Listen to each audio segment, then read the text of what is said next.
નમસ્કાર વિદ્યાર્થી મિત્રો, કેમ છો? આપણે વેકેશન બાદ આજે મળી રહ્યા છીએ. તો આપણે બીએની અંદર જે ચેપ્ટરમાંથી 5-5 ગુણના પ્રશ્નો વિદ્યાર્થી મિત્રો પૂછાવાના છે એને આપણે વિશેષ પ્રાધાન્ય આપેલું છે. તો આપણે છેલ્લે પ્રકરણ નંબર 5 ની અંદર કર્મચારી વ્યવસ્થાની અંદર 2 પ્રશ્નોની ચર્ચા કરી હતી. તો આજે એ જ પ્રકરણમાં આપણે આગળ વધીએ છીએ વિદ્યાર્થી મિત્રો. આપણે જાણવી છે કે ભાઈ તમારે પ્રકરણ નંબર 5 પૂરું થઈ ગયું હશે, પણ તેમ છતાં ફરીવાર રિવિઝન સ્વરૂપે તમે જોશો તો તમને વધારે અનુકૂળ રહેશે. તો આપણે આજે એવા પ્રશ્નોની ચર્ચા કરવાની છે કે જે આપણા બોર્ડની અંદર એટલે કે માર્ચ 2025ની અંદર જે પરીક્ષા આપણે બીએની આપવાની છે તેમાંથી આનો પ્રશ્ન ક્યાંક ને ક્યાંક હશે ને હશે જ એવા આપણા મહત્વના પ્રશ્નોની ચર્ચા કરવાની છે. તો ભરતીના પ્રાપ્તિ સ્થાનો વિશેની આપણે ચર્ચા કરવાની છે. એ પહેલા ફરીવાર વિદ્યાર્થી મિત્રો તમને યાદ કરાવી દઉં કે આ ચેપ્ટરમાંથી કેટલા ગુણનું અને કેટલું પૂછાવાનું છે. તો આપણે જનરલ વિકલ્પ સાથે આપણે જો વાત કરવા જઈએ તો આ ચેપ્ટરમાંથી કેટલા ગુણનું છે વિદ્યાર્થી મિત્રો? 15 ગુણનું છે. એટલે ઘણું બધું વધારે કહી શકાય. એટલે આ ચેપ્ટર આપણા માટે ખૂબ જ મહત્વનું છે તેમ પણ કહી શકાય. વિભાગની વાત કરવામાં આવે તો વિભાગ એ નો એક પ્રશ્ન, વિભાગ 2 નો સી નો બે પ્રશ્ન અને વિભાગ ઈ ના 2 પ્રશ્નો આ ચેપ્ટરમાંથી વિદ્યાર્થી મિત્રો પૂછાવાના છે. તો એ પણ આપણા માટે ખૂબ જ ઉપયોગી છે એમ કહી શકાય છે. તો આપણે આ ચેપ્ટરને વિશેષ પ્રાધાન્ય આપવાનું છે. તો આપણે વાત કરશું ભરતીના અર્થની અને ભરતી વિશેની. ભરતી એ સતત ચાલતી પ્રક્રિયા છે. ભરતી એ શું છે? તો કે સતત ચાલતી પ્રક્રિયા છે. એકવાર ભરતી કર્યા પછી ભરતીનું કાર્ય અટકી જતું નથી. નવું એકમ સ્થપાય, ચાલુ એકમનો વિકાસ થાય, કર્મચારી રાજીનામું આપે કે મૃત્યુ કે નિવૃત્તિ જેવા કારણોસર દરેક એકમમાં ભરતી કરવી પડે છે. તમને 2 ગુણમાં પ્રશ્ન પૂછી શકાય કે ભરતી માટેના કારણો જણાવો. તો ભરતી માટેના કારણોમાં નવું એકમ સ્થપાય, ચાલુ એકમનો વિકાસ થાય, કર્મચારી રાજીનામું આપે કે કર્મચારીનું મૃત્યુ થાય અથવા કર્મચારી નિવૃત્ત થાય છે. તો એવા સંજોગોમાં એમની જગ્યાએ કોઈ નવા કર્મચારીઓની નિમણૂક કરવી પડે છે. તો એ પ્રક્રિયા એટલે ભરતીની પ્રક્રિયા છે તેમ કહેવામાં આવે છે. તો આપણે ભરતીના અર્થની વાત કરવા જઈએ તો એક સામાન્ય અર્થ અને વિશાળ અર્થ એવા ભરતીના અર્થ છે. ભરતી એટલે કર્મચારીઓને શોધવાની અને તેમને નોકરી માટે અરજી કરવા પ્રોત્સાહિત કરવાની પ્રક્રિયા. જો ભરતીનું કાર્ય અરજી કરવા સુધીનું જ છે, પછી પસંદગીનું કાર્ય છે. આમ તો આખી પ્રક્રિયા ભરતી પ્રક્રિયા જ કહેવામાં આવે છે, બરોબર? એટલે ભરતીનું કાર્ય ક્યાં સુધી છે? તો કે અરજીમાં પ્રોત્સાહિત કરવાની પ્રક્રિયા સુધી ભરતી પોતાની ભૂમિકા ભજવે છે. ભરતી એટલે યોગ્ય સમયે, યોગ્ય સંખ્યામાં, યોગ્ય જગ્યા માટે યોગ્ય લાયકાત ધરાવતી વ્યક્તિઓ મેળવવાની પ્રક્રિયા એટલે ભરતી. એવો વિશાળ અર્થ છે. તો એક ગુણમાં વિદ્યાર્થી મિત્રો આ પ્રશ્ન પૂછાઈ શકે છે. સામાન્ય અર્થ અને વિશાળ અર્થ જણાવો, બરોબર? તો આપણે ખાસ યાદ રાખશું ભરતીનો અર્થ. ભરતી માટેના જો પ્રાપ્તિ સ્થાનોની આપણે વિદ્યાર્થી મિત્રો વાત કરવા જઈએ તો 2 પ્રાપ્તિ સ્થાનો છે. એક આંતરિક પ્રાપ્તિ સ્થાનો અને બીજું છે બાહ્ય પ્રાપ્તિ સ્થાનો. તો બંનેની આપણે વિગતવાર ચર્ચા કરવાની છે. જ્યારે પ્રશ્ન પૂછાશે કાં તો એક આંતરિક પૂછાશે કાં તો બે બાહ્ય પૂછાશે. બંને ભેગા પૂછાવાની સંભાવના ઓછી છે. તો હવે આંતરિક પ્રાપ્તિ સ્થાનો યાદ રાખવા માટેની વ્યવસ્થા તો એની ચાવી છે વિદ્યાર્થી મિત્રો પ્રતીક્ષા અબ કબ बढ़ती. બરોબર? આ ચાવી યાદ રાખજો. પ્રતીક્ષા અબ કબ बढ़ती. બરોબર? તો પ્રતીક્ષા બરાબર પ્રતીક્ષા યાદી. બરોબર? એટલે કે અગાઉ છૂટા કરેલ કર્મચારીઓને પરત બોલાવીને, બ એટલે બઢતી આપીને, ક એટલે કર્મચારીઓના મિત્ર કે સગા સંબંધીઓને તક આપીને અને બ એટલે બદલી કરીને અને બઢતી એટલે બઢતી સાથે બદલી કરીને. બરોબર વિદ્યાર્થી મિત્રો? તો પ્રતીક્ષા અબ કબ बढ़ती એ આપણે યાદ રાખશું વિદ્યાર્થી મિત્રો, એ છે ભરતી માટેના આંતરિક પ્રાપ્તિ સ્થાનો. બરોબર, 2 પ્રાપ્તિ સ્થાનો છે. તો આપણને આ 5 પ્રાપ્તિ સ્થાનો, 6 પ્રાપ્તિ સ્થાનો છે. તો આ 6 પૂછાઈ શકે છે. બરોબર છે, એમાં કોઈ 4 કે 2 એવું હોતું નથી, તમારે 6 લખવા જરૂરી બને છે. તો આપણે આ પ્રાપ્તિ સ્થાનોની વિગતવાર ચર્ચા કરવાની છે.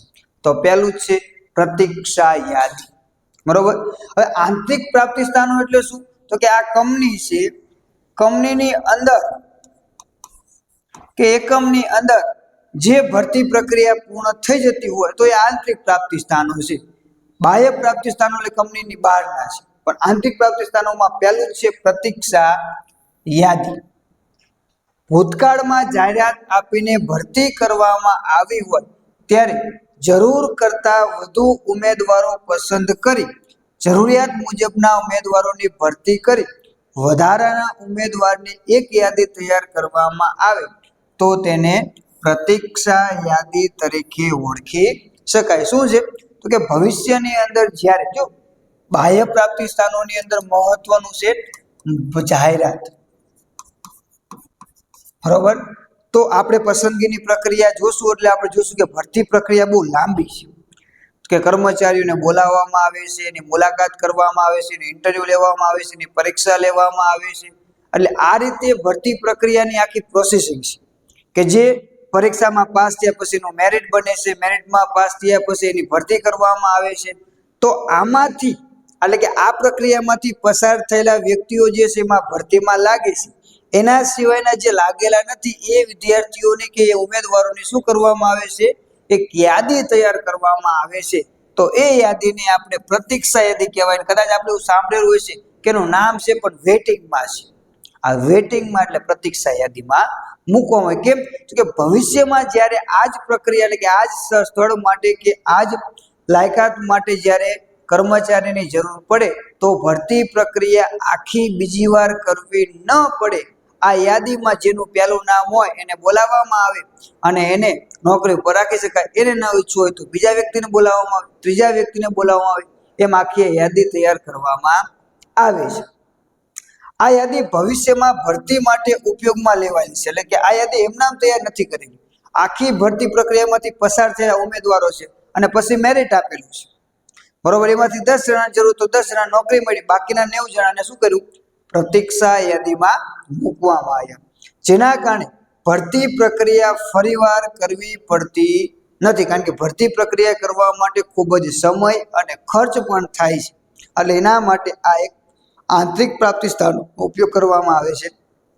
પ્રતીક્ષા યાદી પ્રમાણે જે તે જગ્યા માટે ઉમેદવારનો ક્રમ અનુસાર ભરતી કરવામાં આવે છે. કે દાખલા તરીકે ભરતી પ્રક્રિયા કરવામાં આવી તેમાં 1 ક્રમ, 2 ક્રમ, 3 ક્રમ, કે અહીંયા એ નામનો વ્યક્તિ, અહીંયા બી નામનો વ્યક્તિ, અહીંયા સી નામનો વ્યક્તિ, અહીંયા ડી નામનો વ્યક્તિ, એમ ગોઠવવામાં આવ્યું છે. કે ભાઈ આને 90% એટલે કે 90નું મેરિટ હતું, આને 80નું મેરિટ હતું, આને 70નું મેરિટ હતું, આને 60નું મેરિટ હતું. એટલે પસંદગીની પ્રક્રિયા પ્રમાણે આ એ નામનો વ્યક્તિ છે. હવે આપણે એમાંથી 3 જણાને લેવાના હતા અથવા તો એક જગ્યાને એકની ભરતી કરવાની હતી તો એ નામના વ્યક્તિને પહેલી પસંદગી. જો એ સ્વીકાર લેશે તો બાકીના શું છે? 3ને પ્રતીક્ષા યાદીમાં મૂકવામાં આવશે. અને આ 2 મહિના પછી જતો રહ્યો એ નામનો વ્યક્તિ, એને અનુકૂળતા ન આવે તો પછી આખી ભરતી પ્રક્રિયા બીજી નથી કરવામાં આવતી. શું કરવામાં આવે છે? તો કે બી નામના વ્યક્તિને ફોન કરીને બોલાવવામાં આવે કે ભાઈ તમારે નોકરી લેવા ઈચ્છો છો? જો એ હા પાડે તો એને અહીંયા રાખવામાં આવશે, કે ભાઈ ના નથી તો સી નામના વ્યક્તિને બોલાવવામાં આવે છે. એ રીતે ડી નામના વ્યક્તિને જે ક્રમમાં છે એને બોલાવવામાં આવે છે. અને આખી આ ભરતી પ્રક્રિયા બીજી વાર ન કરવી પડે એનું ખાસ ધ્યાનમાં લેવામાં આવે છે. આગળનો આપણો મુદ્દો, અગાઉ છૂટા કરેલા કર્મચારીઓને પરત બોલાવીને. ખબર છે કે ભાઈ અગાઉ કર્મચારીઓ આપણી કંપનીની અંદર કામ કરતા હતા પણ કોઈ કારણસર એ છૂટા થયા છે અથવા તો છૂટા કરવા પડ્યા છે, કે ભાઈ ઉત્પાદન ઘટ્યું, જરૂર નહોતી વગેરે કારણસર એ છૂટા થયા છે અને આપણે એને જાણવી છે કે ભાઈ કર્મચારી કેવો છે તો એને બોલાવીને પણ ભરતી કરી શકાય છે. ભૂતકાળમાં જે કર્મચારીઓ એકમમાં કામ કરતા હતા તેમને કોઈ કારણસર છૂટા કરવા પડ્યા હોય અથવા તો પોતાની મરજીથી એ અન્ય એકમમાં જોડાયા હોય તો તેમાંથી સંચાલકો અનુભવી જ્ઞાન ધરાવતા અને કાર્યદક્ષ કર્મચારીઓને પરત બોલાવીને ભરતી કરી શકે છે. આવું તમને ક્યારેક થયું હશે? દાખલા તરીકે તમે કોઈ પ્રાઇવેટ શાળાની અંદર હોય તો અહીંયા તમને કોઈ શિક્ષક ભણાવતા હતા કે ભાઈ BA ના જે શિક્ષક હતા એ આપણે 11મા ધોરણની અંદર જે BA ના શિક્ષક હતા એ આપણે 3 મહિના 4 મહિના રહ્યા પછી જતા રહ્યા. એની જગ્યાએ કોઈ નવા શિક્ષક આવ્યા, પાછો આપણે 12માં પહોંચ્યા તો પાછા એ જૂના શિક્ષક હતા જે આપણને 11માં ભણાવતા તે પાછા આવ્યા. તો આવું તમને જાણવાનું કારણ શું છે? તો કે એ જે જૂના શિક્ષક જે છે એના વિશે સંચાલકો જાણતા હતા કે એનું ભણાવવાનું કામ કેવું હતું વગેરે વગેરે. એટલે પાછા એમને ફોન કરીને પાછા બોલાવવામાં આવે. એમને અનુકૂળતા હોય તો અહીંયા પાછા નોકરી પર લાગી જાય છે. એટલે કે અગાઉ છૂટા કરેલા કર્મચારીઓ કાં તો પોતે છૂટા થયા છે કાં તો કોઈ કારણથી છૂટા થયા છે, એમને પરત બોલાવીને પણ ભરતી પ્રક્રિયા કરી શકાય છે. તો આ રીતે પણ આંતરિક પ્રાપ્તિ સ્થાન દ્વારા ભરતી પ્રક્રિયા કરવામાં આવે છે. ત્યારબાદ વિદ્યાર્થી મિત્રો, બઢતી આપીને. બઢતી એટલે શું? તો કે સામાન્ય રીતે આપણે કહી શકાય પ્રમોશન. બરોબર, આપણને એ શબ્દ સાથે વધારે અનુકૂળ છે. એટલે એક જાતની બઢતી છે. તમે જે હોદ્દા ઉપર કામ કરો છો એના કરતા ઉપરના હોદ્દા ઉપર જવું તો એને શું કહેવાય? બઢતી. કે દાખલા તરીકે કોઈ શાળાની આપણે વાત કરવા જઈએ તો કોઈ શાળાની અંદર આચાર્ય અને ક્લાર્ક, તો ક્લાર્કને આચાર્યનો હોદ્દો આપવામાં આવે તો એ શું કહેવાય? બઢતી તરીકે ઓળખવામાં આવે છે. એ જ રીતે કોઈ કોન્સ્ટેબલને PI તરીકેનો PSI તરીકેનો જો ચાર્જ આપવામાં આવે તો શું કહેવાય? બઢતી તરીકે ઓળખવામાં આવે છે. તો આ રીતે પણ આપણી ખાલી જગ્યા પૂરી કરવામાં આવે છે. આ પદ્ધતિમાં જ્યારે એકમમાં નવી જગ્યા ઊભી થાય કે ખાલી જગ્યા પડે ત્યારે સંચાલકો વર્તમાન કર્મચારીઓનું કામ, હોશિયારી, પ્રામાણિકતા તથા વફાદારી જેવી બાબતોનું મૂલ્યાંકન કરી તેના આધારે બઢતી આપવામાં આવે છે. કે દાખલા તરીકે સુપરવાઇઝરની જગ્યા ખાલી થઈ, બરોબર છે, તો હવે સુપરવાઇઝર તરીકે નવા 12 ભરતી પ્રક્રિયા કરવી એના કરતા આપણી કંપનીની અંદર કેટલાય કર્મચારીઓ કામ કરે છે. તો આ કર્મચારીઓને ઓળખીએ છીએ કે ભાઈ આ વ્યક્તિ જે છે એ ખૂબ જ નિષ્ઠાવાન છે, વફાદાર છે, કામમાં યોગ્યતા ધરાવે છે અને ક્ષમતા ધરાવે છે. તો એ વ્યક્તિને શું કરવામાં આવે? સુપરવાઇઝરની પોસ્ટ આપી દેવામાં આવે. તો કર્મચારીમાંથી એ સુપરવાઇઝર થઈ ગયો. એટલે એના કારણે શું થયું? તો કે એનો હોદ્દો પણ વધ્યો, સત્તા પણ વધી અને ક્ષમતા પણ વધી અને આપણી જગ્યા ખાલી હતી એ પણ શું થઈ ગઈ?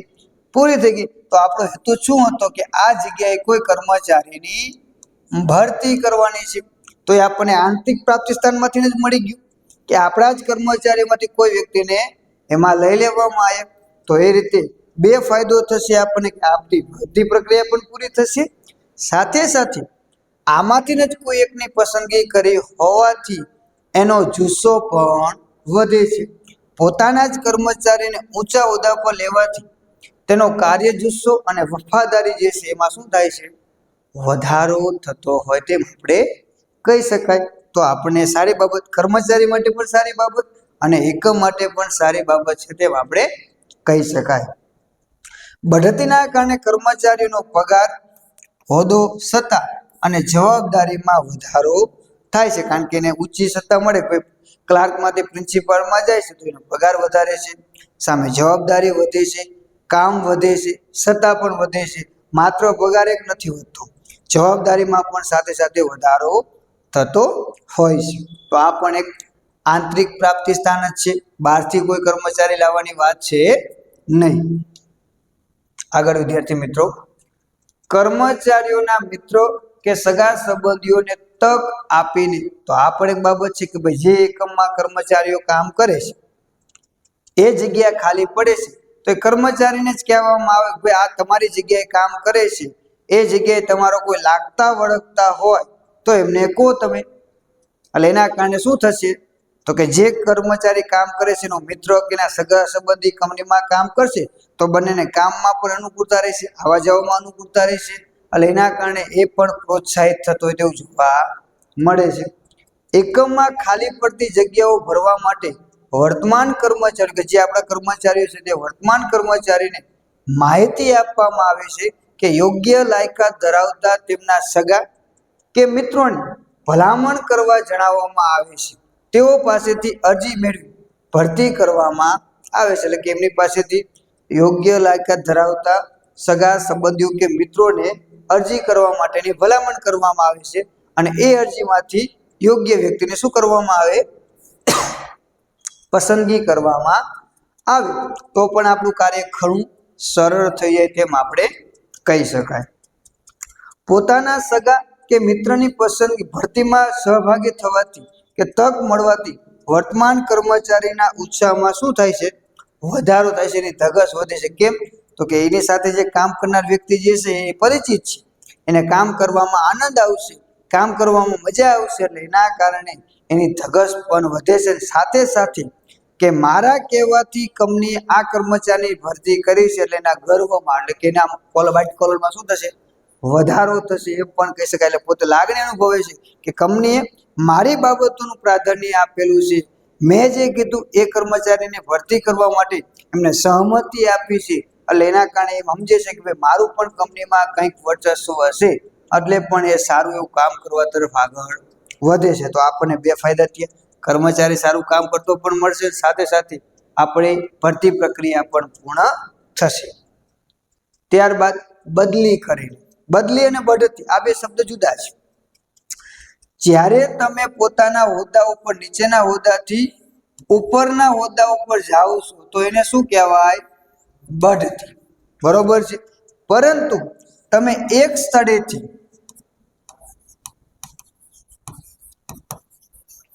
બીજા સ્થળે જાઓ છો તો એને કહેવામાં આવે છે બદલી. બરોબર. એકમના એક વિભાગમાંથી કર્મચારીઓની અછત હોય તેવા સંજોગોમાં એકમના જ અન્ય વિભાગોમાં જરૂર કરતાં વધુ કર્મચારીઓ હોય ત્યારે વધારાના કર્મચારીઓની લાયકાતને ધ્યાનમાં રાખી યોગ્ય જગ્યાએ બદલી કરી કર્મચારીની અછત દૂર કરી શકાય છે. કે ભાઈ કંપની જે છે બહુ મોટી છે, એની અંદર હજારો સંખ્યામાં કર્મચારીઓ કામ કરે છે, અને ઘણીવાર શું થતું હોય કે ઓલા વિભાગની અંદર કે ઓલી જગ્યાએ અથવા તો એની અલગ અલગ સ્થળે પણ શાખાઓ છે, એક અમદાવાદમાં છે, વડોદરામાં છે, એવું પણ બને. તો ત્યારે અહીંથી કર્મચારીને ઉપાડી અહીંયા જરૂર નથી પણ ઓલી જગ્યાએ જરૂર છે, ત્યારે તેને શું કરવામાં આવે છે? આ જગ્યાએથી લઈને તમને ઓલી જગ્યાએ મૂકવામાં આવતા હોય તો આને કહેવાય બદલી. તો પણ આખી ભરતી પ્રક્રિયા નથી કરવી પડતી. આ એકમની અંદર વધારે પ્રમાણમાં કે આ વિભાગની અંદર વધારે પ્રમાણમાં કર્મચારીઓ હતા, જ્યારે પેલા વિભાગની અંદર કે પેલા એકમની અંદર કર્મચારીઓ કેવા હતા? ઓછા હતા. તો એને લઈને અહીંયા મૂકી દેવામાં આવે તો પણ બદલી કરીને આપણે ભરતી પ્રક્રિયા કરી શકાય છે. તો એ પણ આપણે ભરતી પ્રક્રિયા કરી શકાય. ત્યારબાદ બઢતી સાથે બદલી. જો આમાં બે છે.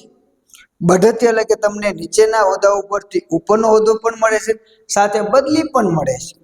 બરોબર. કે ભાઈ તમને બઢતી આપવામાં આવે છે પણ આ સ્થળે નહીં, બીજા સ્થળે જવાનું છે, બીજી જગ્યાએ જવાનું છે, એટલે એ બે થાય છે, બઢતી સાથે બદલી. આ પદ્ધતિમાં એકમના હાલના કર્મચારીને જ આ સંચાલન હેઠળ અન્ય સ્થળે ચાલતા એકમમાં કર્મચારીની કાર્યક્ષમતા, વફાદારી અને અનુભવને ધ્યાનમાં રાખી બઢતી સાથે બદલી કરવામાં આવે છે. એટલે કે આ પદ્ધતિની અંદર એકમના હાલના કર્મચારીને આ જ સંચાલન હેઠળ, એટલે કે એ જ કંપની હેઠળ એ જ થાય કે દાખલા તરીકે એ જ નામની કંપની હોય તો એનું ઓફિસ અથવા તેનું કાર્ય અમદાવાદમાં થતું હોય, એ જ કંપની જે છે એ જ કાર્ય એ વડોદરામાં પણ કરતી હોય, એ જ કંપની એ જ કાર્ય સુરતમાં પણ કરતી હોય, અથવા તો મહારાષ્ટ્રમાં અથવા તો મહારાષ્ટ્રના એટલે કે ભારતના કે ભારત સિવાયના જુદા જુદા વિસ્તારોમાં એ કામ કરતી હોય, ત્યારે એને એક સ્થળેથી લઈ અને બીજા સ્થળે મૂકવામાં આવે છે. પરંતુ અહીંયા એ કર્મચારી હતો અને ત્યાં એને સુપરવાઇઝરની પોસ્ટ મળતી હોય અથવા તો એનાથી ઉપરની જે પોસ્ટ આવતી હોય એ મળતી હોય તો એને બે ફાયદો થયો. એક, એની બદલી પણ થાય છે અને સાથે બઢતી પણ મળે છે અને આપણી ભરતી પ્રક્રિયા પણ પૂરી થાય છે કે ભાઈ અહીંથી કર્મચારીને ઉપાડી ત્યાં મૂકવામાં આવે છે.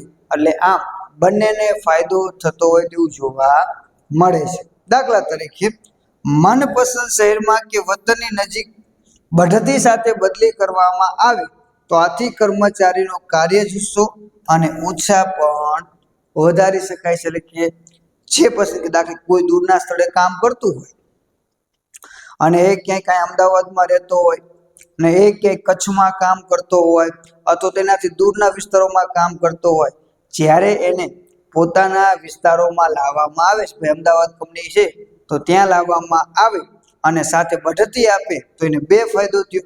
એક તો ઘરનું ઘર મળ્યું, વતન મળ્યું અથવા તો નજીક મળ્યું અને સાથે પોતાનો હોદ્દો પણ વધ્યો. એટલે પરિણામે બે રીતે પ્રોત્સાહિત થતો હોય તેવું જોવા મળે છે અને એ કર્મચારી આપણા એકમની અંદર ખૂબ જ સારા એવા પ્રમાણમાં કામમાં આગળ વધે છે. તો આ રીતે આપણે કહી શકાય છે કે જુદા જુદા 6 પ્રકારના આપણે આંતરિક પ્રાપ્તિ સ્થાનોની ચર્ચા કરી. ત્યારબાદ વિદ્યાર્થી મિત્રો બાહ્ય પ્રાપ્તિ સ્થાનોની આપણે ચર્ચા નેક્સ્ટ પીરિયડની અંદર કરશું. તો આ બાહ્ય પ્રાપ્તિ સ્થાનો છે, એ બાહ્ય પ્રાપ્તિ સ્થાનોની આપણે વિગતવાર ચર્ચા આના પછીના પીરિયડની અંદર વિગતવાર કરશું. તો વિદ્યાર્થી મિત્રો આ બે પ્રશ્નો જે છે એ બે પ્રશ્નો આપણને 100% ક્યાંક ને ક્યાંક પૂછાવાના છે. એટલે આ બે પ્રશ્નો આપણા માટે ખૂબ જ મહત્વના છે. તો તમે આ બે પ્રશ્નોને ખાસ ધ્યાનમાં લેજો. તો આપણે નેક્સ્ટ પીરિયડની અંદર મળશું ભરતીના બાહ્ય પ્રાપ્તિ સ્થાનો સાથે. તો ત્યાં સુધી આભાર.